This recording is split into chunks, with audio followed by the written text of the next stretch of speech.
Travel பண்ண போகும்பொழுது வீட்ல இருந்து தண்ணி எடுத்துட்டு போக சோம்பேறி பட்டுட்டு ரயில்வே ஸ்டேஷன்லயும் பஸ் ஸ்டாண்ட்லயும் மினரல் வாட்டர் வாங்கி குடிக்கிற பழக்கம் உள்ளவங்களா நீங்க? அப்ப இந்த வீடியோ உங்களுக்கானதுதான். The shocking truth about water bottle scam அல்லது பாய் fill mineral water bottle with tap water at railway station அப்படின்னு சொல்லிட்டு நீங்க டைப் பண்ணீங்கன்னா வீடியோ உங்களுக்கு வரும். அதுல ஒரு பையன் நார்மல் டேப் வாட்டரை எம்டி மினரல் வாட்டர் பாட்டில்ல ஃபில் பண்றான். அது தெரியாம நம்ம அது மினரல் வாட்டர் நினைச்சு நம்ம வாங்கி குடிச்சிடுறோம். டேப் வாட்டர் குடிக்கிறது பிரச்சனை இல்ல, அதுவே அன்ஹைஜீனிக்கான பிளேஸ்ல இருந்து அந்த வாட்டர் எடுக்கப்பட்டதுங்கிறது தாங்க பிரச்சனை. இந்த மாதிரி வாட்டர் பாட்டில ரீயூஸ் பண்ற ஸ்கேமை நம்ம தடுக்கணும்னா நம்ம தண்ணி குடிச்சு முடிச்ச எம்டி பாட்டிலோடைய கேப்பை நல்லா நசுக்கி விட்டு அந்த பாட்டில் உள்ளே போட்டுறணும். இந்த மாதிரி நம்ம செய்யும் பொழுது கண்டிப்பா அந்த கேப்பை வெளியே எடுத்து ரீயூஸ் பண்ணவே முடியாது.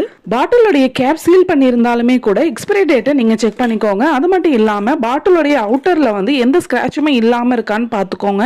இந்த வீடியோ உங்களுக்கு பயனுள்ளதாக இருந்துச்சுன்னா வீடியோக்கு ஒரு லைக் போட்டுட்டு அப்படியே சப்ஸ்கிரைப் பண்ணிடுங்க. பக்கத்துல இருக்க பெல் ஐக்கானையும் கிளிக் பண்ணிருங்க.